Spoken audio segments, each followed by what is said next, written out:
appreciate it as well. All right, so we will go ahead and get started. So welcome to session 4 of Cold Case Christianity. For those of you who are joining us for the first time, I will let you know if you want to catch up with me afterwards and give me an email address, I can include you on the group emails that I've been sending out. And also then when we are doing videos of these sessions, I also send out the links to the videos as well. So some of you who have been able to catch the video if you haven't been able to make it.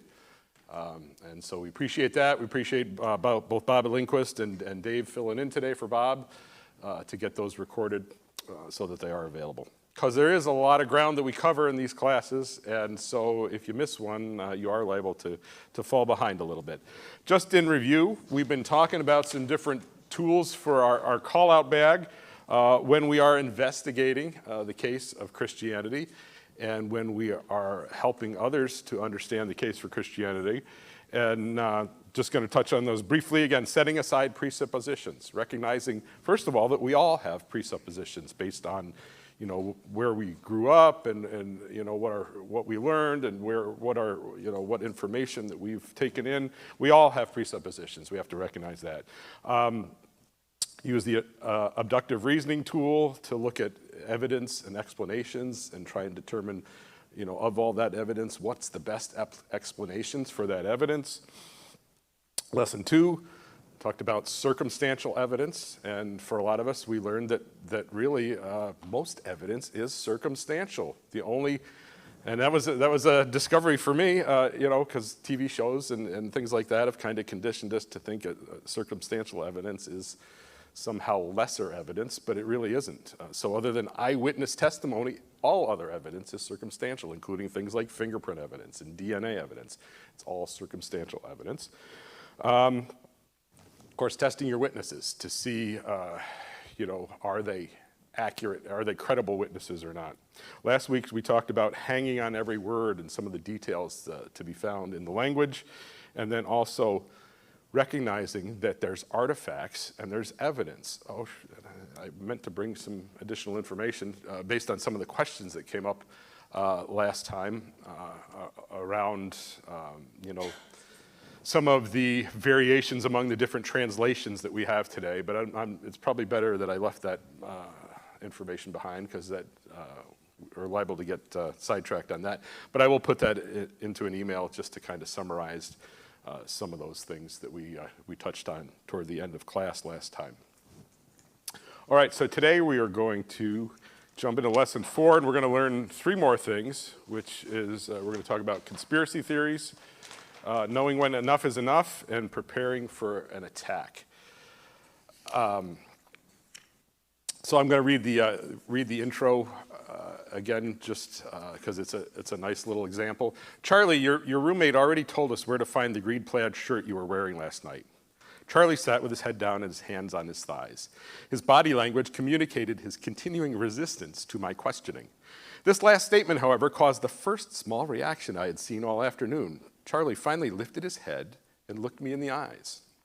You and I both know I'm going to find the victim's blood on that shirt. Charlie sat there quietly. I could tell that he believed my lie about his roommate. 18 hours earlier, Charlie and his roommate Vic attempted to rob Dennis Watkins as he was walking home from his girlfriend's house. A simple street robbery turned into a homicide when Dennis decided he was bigger than Charlie and struggled with him for his knife. Charlie stabbed Dennis only once, but the resulting chest wound was fatal. The robbery took place late at night in an alley to the rear of a fast food restaurant in our town. There were no witnesses and no one else was on the street at the time of the robbery, but Charlie was unknowingly recorded by a surveillance camera located on a bank across the alley. While the camera was too far away to identify the killer facially, it did record the unusual green plaid shirt worn by one of the 2 attackers and captured an image of their general height and build. Several hours later, through a series of investigative efforts, we had Charlie and Vic in custody, but we had little evidence to corroborate their involvement. We needed a cop-out if we hoped to file the case with the district attorney. So we separated Charlie and Vic as soon as we arrested them. Remember what we've learned before, the first thing you want to do is separate those witnesses because you don't want to let them talk to each other. Vic was in a second interview room down the hall. I had not yet interviewed him. I lied to Charlie about the conversation. Vic didn't tell me where to find the plaid shirt. Charlie just happened to better match the physical build of the primary suspect I saw in the video, so I took a stab at him as the suspect who wore the shirt. I could tell I was right by Charlie's reaction. He was fidgeting in his chair, and he turned his gaze to the floor again. I stayed silent and let my statement hang in the air. Charlie finally looked up. Vic's lying about that. He's the one who gave me that shirt for my birthday, but he wears it more than I do. Charlie folded his arms again and leaned backwards, trying to increase the distance between the two of us. That was all I needed, really, just another small piece of information. I left Charlie for a moment and entered the room with Vic. I pulled a chair up to the table that separated us, introduced myself, and got down to business.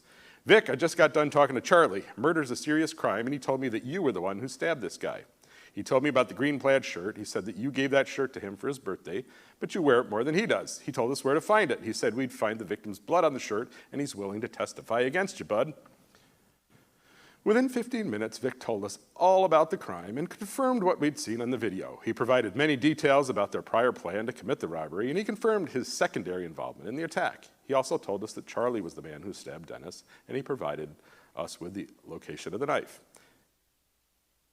It's not easy for two or more people to lie about an event and hold firm in their lie under pressure.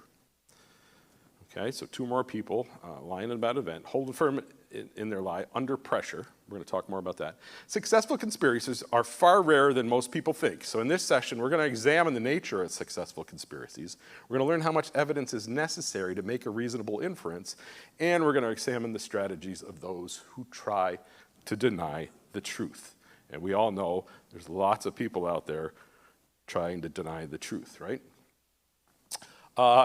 In the workbook on that page 46, it mentions that there's popular conspiracy theories out there, right? Lee Harvey Oswald didn't act alone when he killed JFK, that the US government was involved in 9/11. Some people out there still believe that the Apollo moon landing in 1969 was done on a Hollywood set. It didn't really happen. I mean, there's all kinds of things, right? UFOs, all kinds of conspiracy theories. And we're going to get into that a little bit when we watch the video. But to open the case file, we got just some questions for you to consider and discuss. So skeptics who doubt the truth of Christianity sometimes argue that the disciples lied about the resurrection of Jesus. How would you respond to that statement? Did the disciples lie about the resurrection? It would have been easier for them. Because if everybody was by telling the truth, it would have been easier to just go along with what everybody thought. They wouldn't have been able to keep their stories straight. So there's, again, the more people you have, we're going to talk about this, the harder it is to keep a story straight, right? And then there's some other things as well that we're going to discuss about whether or not they would have lied in this situation or not. So that's one thing. Another thing, what would you say to someone who says there's too many unanswered questions about God or Jesus to be certain enough to know if God exists or Christianity is true? Yeah. Well, and that brings up a good strategy or tactic. When people start doing things, making statements, putting it back on them by asking questions is one of the absolute best things you can do. And just keep questioning, and often they'll expose to themselves sometimes that they really don't necessarily have a good case.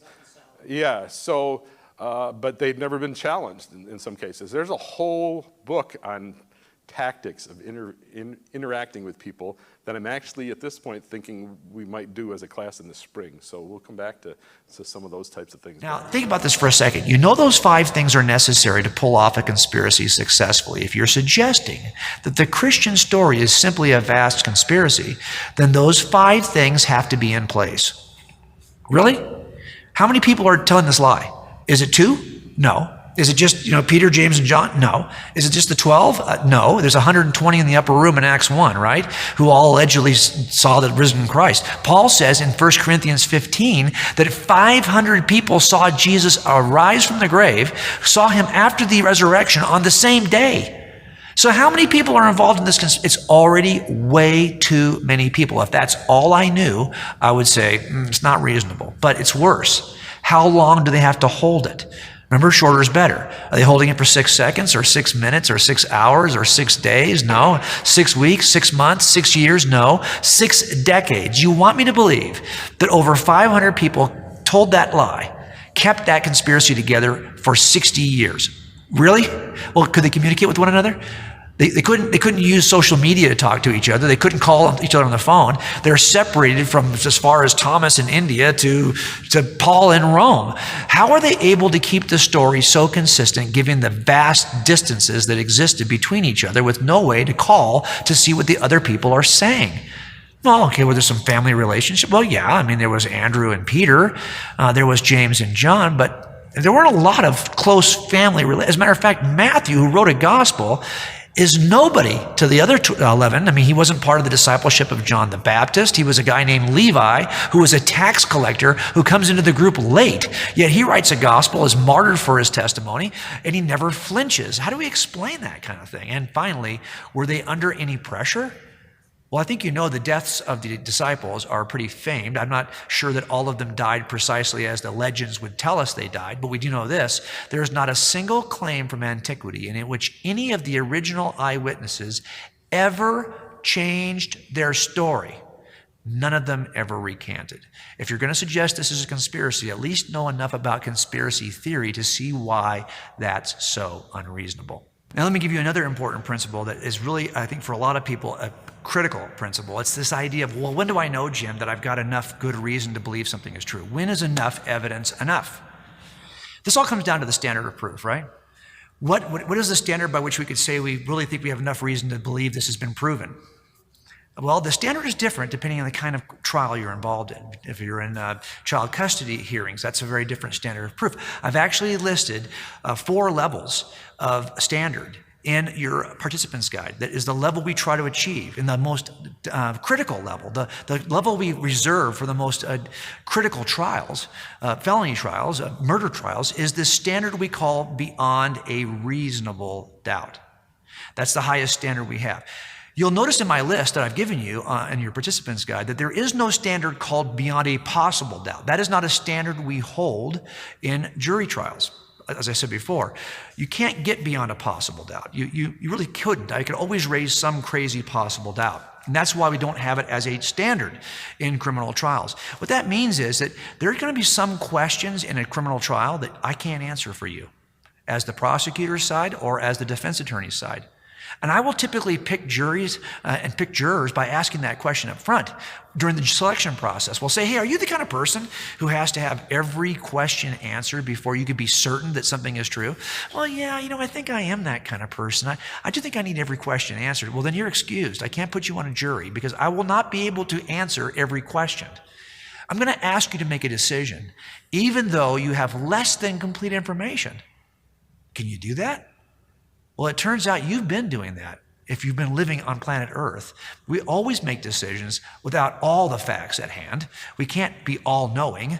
So you have to be willing to make a decision even though you may have some rather large questions unanswered, especially in jury trials. I had one case, for example, where I knew he had killed his wife, but we had no body. He got rid of the body. So I couldn't tell you how he killed her, when he killed her, where he killed her.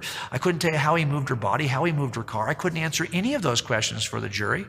They still convicted him, and he even confessed later at sentencing. So I know he's the right guy. Yet I could not answer some of the most critical questions. If you think you can't be a Christian unless you can answer every question, you're not thinking clearly on this issue, because you could never hold to any truth claim if that was your standard. Have a reasonable standard. Know when enough is enough. Now, I've got to also prepare you for something that sometimes I think Christians are not prepared for, especially young Christians. This idea that although we hold this claim to be true, and we can make a case for why it's true, there's somebody on the other side of the issue who can also make a compelling case. As a matter of fact, I think people are shocked the first time they hear what appears to be reasonable offer made on the other side against Christianity. And that maybe they've never heard this objection before. Maybe they never knew it could be stated so articulately or so winsomely.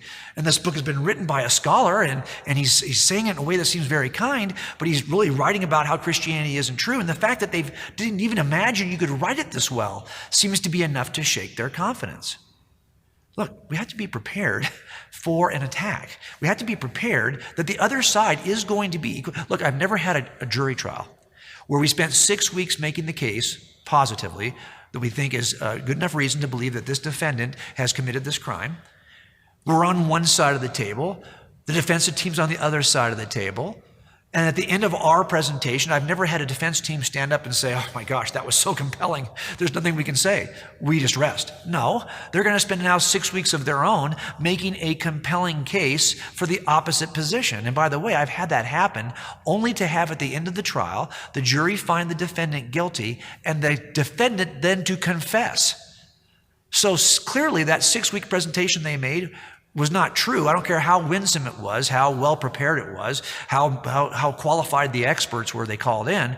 They made an articulate defense, none of which was true. We only know that now because the defendant has confessed.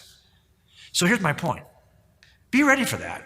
You're going to hear a very articulate defense of the other side. It doesn't make it true. The fact that somebody can offer an alternative explanation does not make it a reasonable refutation. Keep the distinction in your mind. There's all kinds of alternatives that could be offered. I've even drawn a diagram in your participants guide that shows you the ways that defense attorneys typically attack a case. And by the way, you'll always know the strength of your case when you see what it is the defense is so vehemently attacking. They're going to attack most viciously the thing that is strongest about your case. They want to get rid of that because that'll cloud the decision-making for the jury. So don't be surprised when the historicity of Jesus is under attack. One of the strongest things about our case is the historicity of those accounts. So they're going to attack that because they know if they can defeat that, they can defeat it all. Be ready for the attack. Remember, the fact that it can be articulated well does not make it true. Okay, so we've talked about 3 skill sets to put in your call-out bag. You may have noticed if you're following along the Cold Case Christianity book that we haven't yet talked about the chain of custody. That's coming, so hold on. But we've talked about 3 things that I think will help you going forward. Number 1, you have to be able to resist conspiracy theories. Understand what makes a successful conspiracy. Help other people understand it as well. That'll take care of a lot of this problem. 2, you have to know when enough's enough. What is the standard of proof and how do we reach it? And 3, you have to be able to articulate or be ready for an attack when it's articulated well by somebody else. Don't be surprised or shaken that the other side can make a very winsome claim. Those 3 things will help you to defend what is true.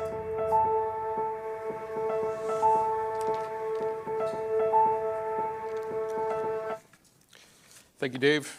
Again, for those of you who are new to the class, that's J. Warner Wallace. He's a cold case homicide detective who self-described as an angry atheist. And he began investigating the claims that he had heard in a church service, a pastor, and he bought himself a Bible and started looking through it from the perspective of a cold case detective. And as he did, the more he looked and the deeper he dug and the more he weighed the evidence, he came to the point where he couldn't conclude anything other than it's true. And now, going from an angry atheist, he now writes books. He's got a new book that came out, I think, 2 weeks ago called Person of Interest. And he's got a website, and he preaches and teaches, and, just an amazing story, really. But he's taken us through this class using his knowledge over 25 years of being a cop. And so we'll just touch on a few things that he mentioned in the video. What's required for a successful conspiracy? Smallest number of conspirators, right? Smallest number of conspirators. In fact, the best conspiracy it happens when you've only got 2 people and one of them is dead, right? And then that's the only way you can guarantee that you can keep that secret. So the smallest number. So if you have 12, What are the odds you're going to keep your story straight? What if you have 120? What if you have 500? And they're spread all across Europe and Asia with no communication. Yeah, so smallest number of co-conspirators, number one. Second, what's the second one? Yeah, hold that conspiracy for the shortest amount of time. So if you can keep it for an hour or two, or a day or two, or a week or two, you got a good chance. And as his point, you know, it was kept for over 6 decades, not 6 minutes, 6 hours, 6 days, 6 weeks, 6 decades. So that's number two. Number three, excellent communication between co-conspirators. So yeah, again, today you might be able to do that if everybody's got smartphones and they can text back and forth and, you know, what are you going to say? But back then, there was none of that. And they're spread from Rome to India. And no possible way to keep their story straight. No possible way. Number four, close family relationship. Yeah, so, you know, odds are better there. So again, we're talking up to 500 people. And then number five, which may have thrown you because he said 4 twice, but number 5 was what? No pressure. Was there pressure on the people who claimed that Jesus rose from the dead? Yeah, there was a lot of pressure, right? In fact, you know, he mentions, I think it talks, I can't remember if it's in the guide or in the book. Maybe it's in the book. But it talks about the deaths of the apostles, right? And the deaths that they died.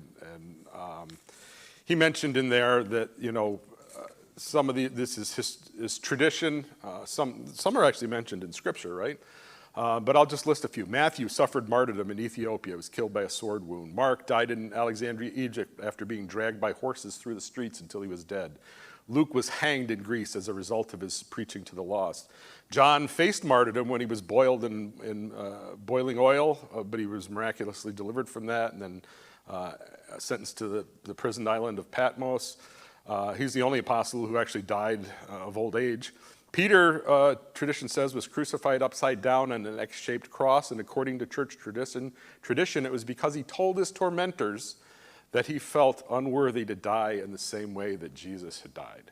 Does that sound like somebody who's, you know, made up a story? Why do people conspire in the first place? Why do you have conspiracies? Why do people get together to you know, there's some benefit, right? People that conspire to get away with a crime, you know, like Watergate we talked about a couple of weeks ago, or conspire to do something because there's some gain for the people involved, right? Crucified upside down, is that a gain? Well, for him it was gain, right? But from the world's point of view. James was thrown over 100 feet down from the southeast pinnacle of the temple when he refused to deny his faith in Christ. When they discovered he survived the fall, they beat him to death with a club. James, the son of Zebedee, was a fisherman by trade when Jesus called him to a lifetime of ministry. As a strong leader of the church, he was beheaded at Jerusalem. The Roman officer who guarded James watched amazed as James defended his faith at his trial. Later, the officer walked beside James to the place of execution. Overcome by conviction, he declared his new faith to the judge and knelt beside James to accept beheading as a Christian. So there's a little pressure there, right, in that conspiracy. And I won't go through all of those, but again, if there's pressure, it's much more likely that that conspiracy is going to fall apart. So, okay, so we're going to get into the section on page 49 called Conducting a Group Investigation. We're going to work through some of these questions. We may not get through all of them, but history is filled with examples of men and women who were committed to their religious views and were willing to die a martyr's death for what they believed. For instance, the hijackers who flew the planes into the Twin Towers were willing to go to their death for their faith, right? And so they're considered religious martyrs. Does the martyrdom of modern-day religious believers testify to their truths, the truth of their beliefs, in a manner similar to the martyrdom of the 12 apostles? Why or why not? right? Well, they're religious people. They're both willing to die. So their beliefs, are they true too? How do you answer that? Somebody challenges you on that. Any thoughts? Right. Exactly. So modern day religious believers are placing their faith in something that they've learned or been taught, and that's different than these guys were going to their deaths because they were there, they saw it, they experienced it. There was no way they could deny it. So it's a different type of situation than kind of that secondary. So yeah, thank you, Paul. And so the second question there, many of us as Christians would be willing to die rather than deny Jesus or reject the truth of claims of Christianity. How is our willingness to die for the truth today different than the willingness of the apostolic eyewitnesses in the first century? And again, it's because theirs was a direct, they were there, they saw this with their own eyes. There was no possible way they could deny it. So it's firsthand. And so it's better evidence for the veracity than modern day examples. He uses some phrases down here on the bottom of that page. There are many reasons why people may deny or shun the truth. Not all reasons are based on evidence. Jurors can reject a truth claim for rational, emotional, or volitional, and then he apologizes for abusing the English language in an attempt to make these three reasons memorable. But sometimes jurors have rational doubts that are based on the evidence, okay, and that's rational. Sometimes perhaps the evidence has convinced them that an alternative explanation is better, so that's a rational. Sometimes, though, jurors have doubts that are purely emotional, right? We talked about during jury selection, sometimes we try and weed out those people that we think might be, oh, yeah, thank you, Paul, be going to making decisions based on emotion. And he said he's been involved in cases where jurors had an emotional reaction to the prosecutor or the defense attorney and struggled to overcome those negative feelings so they could evaluate the case fairly. And sometimes jurors deny the truth for volitional reasons. Volitional. And so volitional reasons are willfully resistant, refusing to accept any position offered. So it's just, I'm choosing not to believe that. Kind of willful denial. So it's in the book there, question 4, there's a few statements. First one is, my dad was a Christian and he was a real hypocrite. What kind of doubt would you classify that as? What is it? Rational? I say emotional. Emotional? That's what I say. There's multiple answers for all these questions because you can interpret it different ways, but it's because you have negative feelings towards the way your dad acted. In his hypocrisy, we could be doing that based on emotion. But you could also say, I'm looking at his behavior and rationally deciding that Christianity is full of do's and don'ts. It's oppressive. Kind of.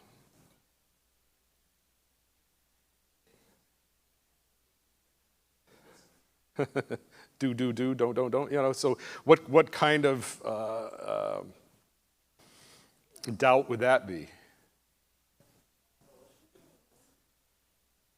Could be emotional, it could be volitional. Yeah, these are kind of tricky, right?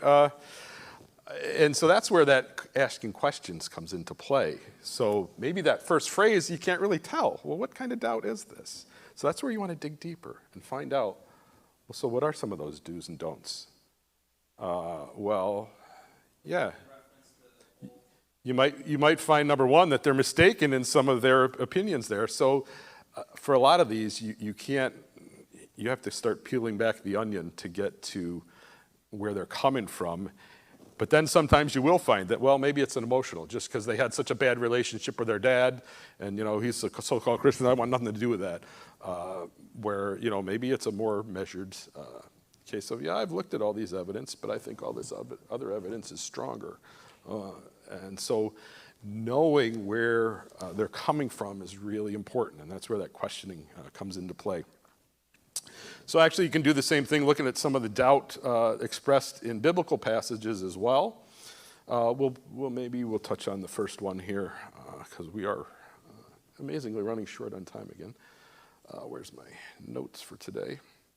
So Matthew 14, this is the account where Jesus comes to the disciples walking on the sea. When the disciples saw him walking on the sea, they were terrified and said, "It's a ghost," and they cried out in fear. But then immediately Jesus spoke to them, saying, "Take courage, it's I, do not be afraid." Peter said to him, "Lord, if it is you, command me to come to you on the water." And he said, "Come." And Peter got out of the boat and walked on the water and came toward Jesus. But seeing the wind, he became frightened and began to sink. He cried out, "Lord, save me." Immediately Jesus stretched out his hand and took hold of him and said to him, "You have little faith. Why did you doubt?" What kind of doubt would that be? Emotional? It might be rational, right? People don't walk on water. My rational mind would say, yeah, that's not possible. I can't do that. People don't walk on water. They sink. So, They spend a lot of time with them. They've seen them do miracle after miracle. true. And he said, and I know that version says, take courage, but I think the better translation is, don't be afraid. You know what I mean? Don't be afraid. Yeah. So, yeah, good point. Speaking to the emotion. Yeah, well, so that's going back to hang on every word, right? Because sometimes those little word differences can change things. Again, so they're just examples of some of the different types of doubt that you might encounter as you're engaging with people. And so it is important to try and to figure out what kind of doubts they have, because then you're going to know how best to approach that. The next big thing that he talked about in the video was the types of standards of proof. And they were given in kind of order of power, the more powerful standards of proof. So the basic one was some credible evidence, the lowest possible standard, and that's used, as he says, sometimes in child protection hearings. The standard simply establishes that there's enough evidence to begin an inquiry, investigation, or trial. Then the next level is the standard of preponderance of evidence, and that's used in most civil trials. So again, civil trials have a lower standard of proof than a criminal trial. If you remember, that's why, I hate to go way back in time, but the OJ trial, the criminal trial wasn't able to convince the jury, but then later on there was a civil trial with a lower standard of proof. Okay? So he listed 4, and it is in your workbook. We're on page 51 now, for those of you who are following along. So some credible evidence. The second level is preponderance of evidence. Then the next highest level is clear and convincing evidence, which is an intermediate standard sometimes used in civil and criminal proceedings. This standard is met when a proposition is significantly and substantially more likely to be true than untrue. And then finally, the highest standard is beyond a reasonable doubt. And that's usually reserved for criminal trials because, in a lot of cases there, the penalties are severe and we do not want to make mistakes. And so we want to make sure when we're convicting someone. And so that's, the standard is met when there's no plausible reason to believe that a proposition is untrue. And then, of course, he mentioned a fifth one, which is beyond a possible doubt, but that is not a standard because you can't do that. You can't eliminate all possible doubt. And so that's why that's not considered. So now, given what you know, what we've seen there in the different standards of proof, which standard do you think would be most applicable when considering the claims of Christianity?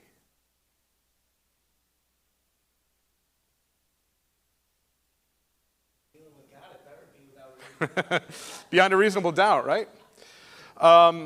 And so again, there is a good, another good tool to be thinking about, though, as you're conversing with somebody, because again, you want to kind of figure out where they are in terms of they just, none of this is true, I can't believe any of it, or, I'm kind of on the pathway of, well, I have some questions about this and that, or, but ultimately, we want to help understand that. Next question there says, some skeptics say Christianity would have to be demonstrated beyond the possibility of doubt, but why is that standard too high?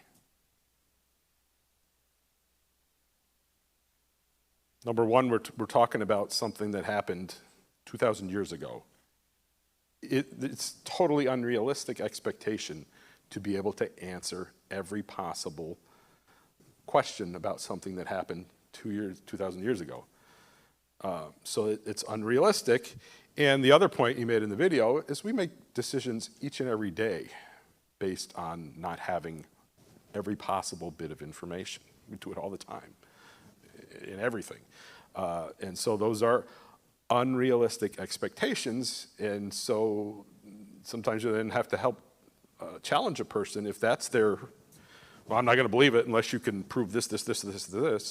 Well, wait a minute. Let's back up, and is that reasonable? And no, it's not reasonable. And then he talked about, if you have a really good, strong case, what's the opposition going to do? Yeah, you got to be prepared for an attack, right? And as he said, often as Christians, we can be unprepared for those attacks. And our kids can be unprepared for those attacks because now they're coming from everywhere, right? You can see them on YouTube videos and on TikTok and social media. They're going to experience them in the classroom from teachers. They're going to experience them in college from professors. We talked before, even in Christian college. And so those people who are of a different viewpoint, in some cases, are going to present their case, as he said, very articulately, very winsomely, with all kinds of nice, fancy media and references and footnotes. And what do you do with that? And if you're not prepared, or you don't expect that is a possibility, it can knock you back, right? So there's lots of folks out there that are attacking, right? And there's a whole group, and in fact, there's a group that's kind of loosely referred to as the New Atheists, people like Richard Dawkins, Sam Harris, Christopher Hitchens, and they've written books like The God Delusion and The End of Faith and God is Not Great, and the subtitle of that is How Religion Poisons Everything. And they make very eloquent, articulate, winsome cases for why we should not consider Christianity. And if that's all you know, and that's all, if you don't have anything else, it's very easy to be rocked by that. And as Jordan mentioned, yeah, when you've got a good case, what are they going to go after? They're going to go after your strongest evidence, and they're going to try and knock that down because it's strong. So, he mentioned the historicity of Jesus. That's really strong evidence. So they're going to try and attack it and undermine it. But it's ironically, even Bart Ehrman, who we've mentioned a number of times in this course, as somebody who is now in opposition to Christianity, he openly admits that these people who say, well, Jesus didn't really exist, he's like, that's ridiculous. Of course he did. Everybody, both religious and secular scholars, there's no argument that Jesus existed. So if that's your case, it's like, get out of here. So even somebody who's opposed to Christianity and openly teaches against it is willing to say that Jesus was a historical figure. And there's actually, you can find that video on YouTube. But being prepared for an attack is really important. Jordan, got a question. Oh, sorry, Jordan. Yeah. I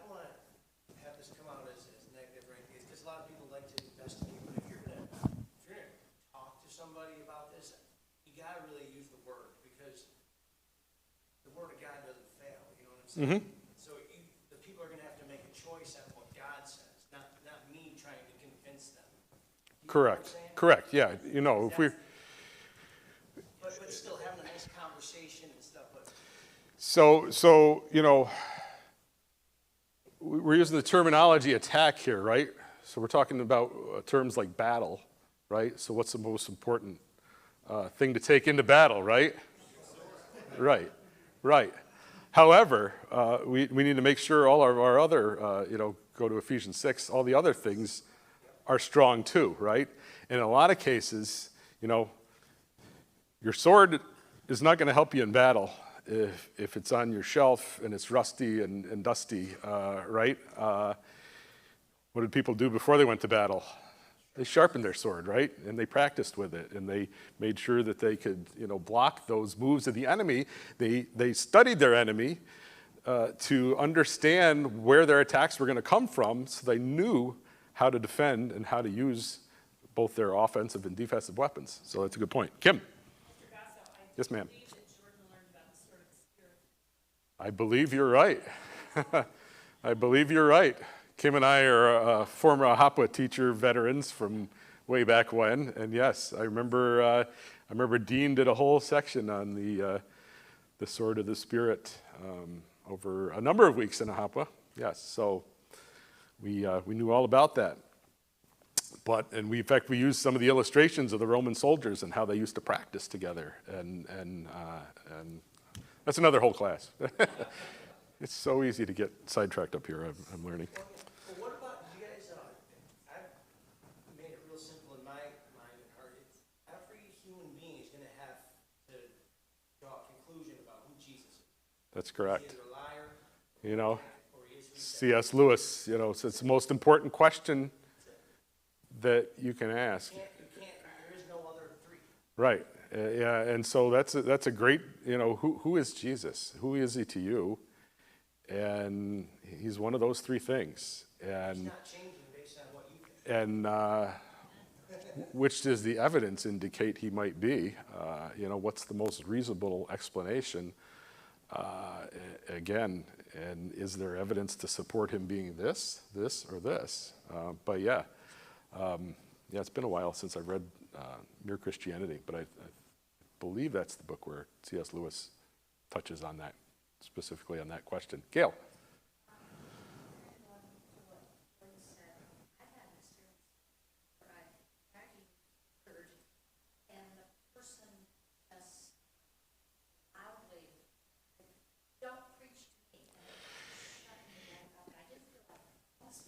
Right.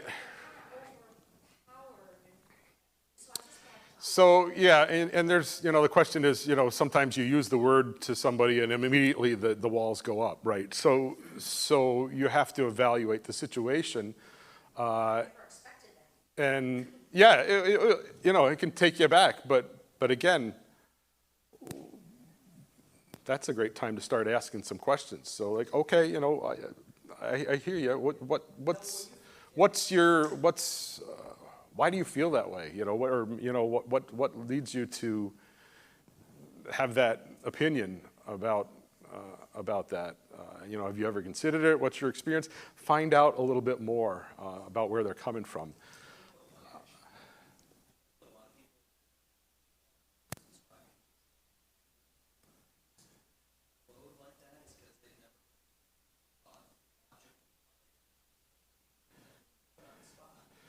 Yeah. Well, you know what? We all like being questioned and accused of being wrong, thinking wrong, incorrectly, right? Right? Spend some time on Facebook. Everybody is so happy when somebody else says, "No, you're mistaken about this," right? So you remember what we're doing here, We're saying to somebody that I'm kind of in a nice way saying you're on the wrong page and I'm on the right page. So yeah, walls go up, defenses, and a lot of times anger. So it's can be challenging to navigate. Amy. One of the things he said in the video was that the defense will attack the strengths of your case. Yes. So that So again, yeah, you gotta kind of look at how and why people attack and what they're attacking, and sometimes it can be different in a personal conversation, but then you get into some of these other situations, and there's so much to talk about in this, and we're already running out of time. Gretchen. But what if they don't believe that the Word of God is, like the Bible is true? Because I think that's where it's all at. And it's not really revealed to you unless you accept it. Mm-hmm. And the Holy Spirit has come in and then opens that up. So I'm not saying you shouldn't do this, but taking your Bible to someone who's completely on the opposite end, they're not going to be able to understand. Correct. Correct. That's my personal struggle when I try to Yeah. express to people. Well, They're not expected to really. and but if they believe that the gospel is something from the Bible, and I believe the Bible is a book of nonsense, then the gospel. And only a fool says there is no God. I don't know. Well, yeah. So, and again, we're gonna, some of this I think we'll have to come back to in the tactics class, which I feel like we're gonna have to get to. So good. Why would you not believe that? I wouldn't be able to wrap my head around. But our minds are darkened, and our hearts are desperately wicked, and my mind was blind to those things. Puts me in mind of a song that As soon as it gets to a bickering, I say. and again, today we're dealing with a much different society and culture than even 50 years ago, about 100 years ago. And you go back into Scripture and look in Acts at different groups that the apostles were speaking to. And when they were speaking to the Jews, they could go right to Scripture, the Old Testament, and they could reference, Scripture and talk about this, this, and this, and this, and this. And that would resonate with the Jews because they understood that Scripture. In fact, a lot of them had large swaths of it memorized, right? The Greeks were a different story, right? And there's an account in there of witnessing to Greeks, Paul in Athens, right? And so he has to start. He can't go right to the Bible. He can't go to the Old Testament with those Greeks because they don't even know what he's talking about. And so he has to talk to them in a different way than talk to the Jews. And today, basically, we have by and large, a pagan culture. They don't understand the Bible. They don't understand the history of the Bible. They don't know they know little snippets of it, and sometimes it's just snippets that they've seen to use to defend this position or that position, but foundationally, they don't understand it. So it's a very difficult place to be in, Kim, you have a question? So I don't know, that makes me think that what you need to do is go back to our junior high or high school speech. What is one of the first things you learn when you're getting to science or for speech? That is evaluate your Correct. who are you talking to? And Yeah. that's where your questions. So you start. Right. So evaluating your audience, understanding who you're talking to, understanding where their doubts are coming from and where they are. And that's, Paul looking at those Greeks and recognizing that they had no idea who the God of the Bible was. He had to take them back to, I see your temple to the unknown God and go through all of that and start at square one because it's a different audience. So he had to understand his audience. And so that's hugely important. I don't think that's probably provided any answers to folks like Gretchen who are struggling with family members, and I have the same challenge where they're like, yeah, don't bring out the Bible, don't thump me over the head with that. Because to me, it seems like really, if you can show them that the Bible is true and real, then that's really what you need to be able to do. If you can prove Yeah. that is the Word of God, that is true, then you can use that Right. text in a relevant manner. Right. But if they are going to come and say, well, how do you know that that's true? How do you know that Bible? Yeah. And if you can't explain that, it's sort of like, what more are you going to be able to do, really? Yeah. Personal testimony. Yeah. But again, there's plenty of people that works for you, and I'm happy for you, and that whatever works for you, good for you. You know, so there's just so much ground to plow here. Is it our job to try to convince other people to be Christians? Is that biblical? No. Convince them to the truth. Yeah. Right. But they do need to hear the truth. We need to keep presenting the truth, and we need to explain to them the gospel. But you know, we have to also recognize, you know, where each person is coming from. There are so many different challenges to that, but it really is about, you know, opening that conversation. And if you start this, you're a sinner and you're going to burn in hell unless you do this. Well, you know, is the wall going to go up, or is it going to stay open? So, again, you got to know your audience. Country. Know when to hold them. Know when to hold them.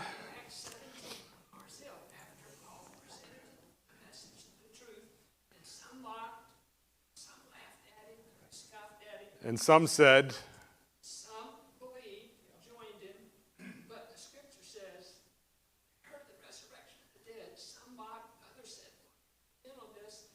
So Paul went out from their midst. He presented Yeah. the truth, yeah, and he left. And sometimes it's much more difficult with family situations. But sometimes our job is just to present the truth and let the Holy Spirit drop the mic, right? Drop the mic and walk away. So, on that note, we are out of time, so I'm going to drop the mic and walk away. Thank you all.